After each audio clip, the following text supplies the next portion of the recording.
Salam sejahtera untuk kita semua. Sebelum kita beristirahat malam ini, mari kita merenungkan firman Tuhan. Kita tunduk kepala dan kita berdoa. Bapa di surga, rindulah kami saat ini untuk belajar firman-Mu. Bersabdalah, kuasa Roh Kudus menuntun kami. Di dalam nama Tuhan Yesus kami persembahkan doa ini. Amin. Oke, renungan malam kita pada saat ini Minggu 27 November berjudul Ulat-ulat yang Abadi. Dan firman Tuhan terdapat dalam Markus 9 ayat 42 sampai ayat 48 dan juga Yesaya 66 ayatnya yang ke-24. Sekali lagi, Markus 9 ayat 42 sampai 48. Yesaya 66 ayatnya yang ke-24.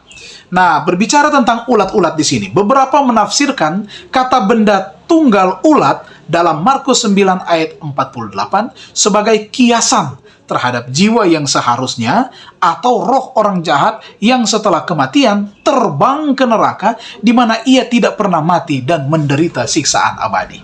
Tetapi penafsiran ini tidak mencerminkan gagasan Alkitabiah tentang kematian yang sama sekali kita tahu bersama kematian itu tidak tahu apa-apa. Itu juga mengabaikan latar belakang perjanjian lama dari bagian ini. Sebenarnya bentuk tunggal ulat digunakan secara umum untuk ulat-ulat. Kata ulat-ulat itu tidak berarti satu ulat. Acuannya adalah pada ulat yang memakan tubuh yang membusuk. Dalam Markus 9 ayat 48, Yesus mengutip dalam Yesaya 66 ayat 24 yang berbunyi, "Dan mereka akan keluar dan melihat mayat orang-orang yang memberontak terhadap Aku. Ulat yang memakannya tidak akan mati, api yang membakar mereka tidak akan padam, dan mereka akan menjijikan bagi seluruh umat manusia." Itu kutipan dalam firman Tuhan. Adegan ternyata ini adegan kiasan yang menakutkan ini menggambarkan, menggambarkan medan perang dengan musuh-musuh Tuhan mati di atas tanah dan dihancurkan. Mayat-mayat tidak dimakan api diurai oleh ulat-ulat. Jadi mayat-mayat yang tidak dimakan api diurai oleh ulat-ulat. Atau mungkin pertama-tama oleh ulat dan kemudian juga oleh api. Bagaimanapun juga tidak ada referensi apapun soal jiwa yang dinyatakan keluar dari kehancuran tubuh dan terbang ke neraka. Tidak ada. Tetapi bagaimana dengan ulat yang tidak pernah mati? Bahasa kiasan dari Yesaya 66 ayat 24 yang dikutip juga di dalam Markus 9 ayat 48 tidak menyiratkan bahwa ulat-ulat itu abadi. Ulat-ulat itu abadi. Penekanannya adalah bahwa ulat tidak meninggalkan tugas merusak mereka itu tidak tuntas. Artinya ulat melaksanakan tugas dalam proses pembusukan mayat yang mati itu tuntas. Dengan kata lain, mereka terus melahap tubuh orang-orang jahat sampai tubuh-tubuh ini dihancurkan. Sebaliknya, anak-anak Allah yang setia akan dengan sukacita tinggal di langit yang baru dan bumi yang baru. Dan juga menyembah Allah di hadiratnya. Itu dalam Yesaya 66 ayat 22 dan 23.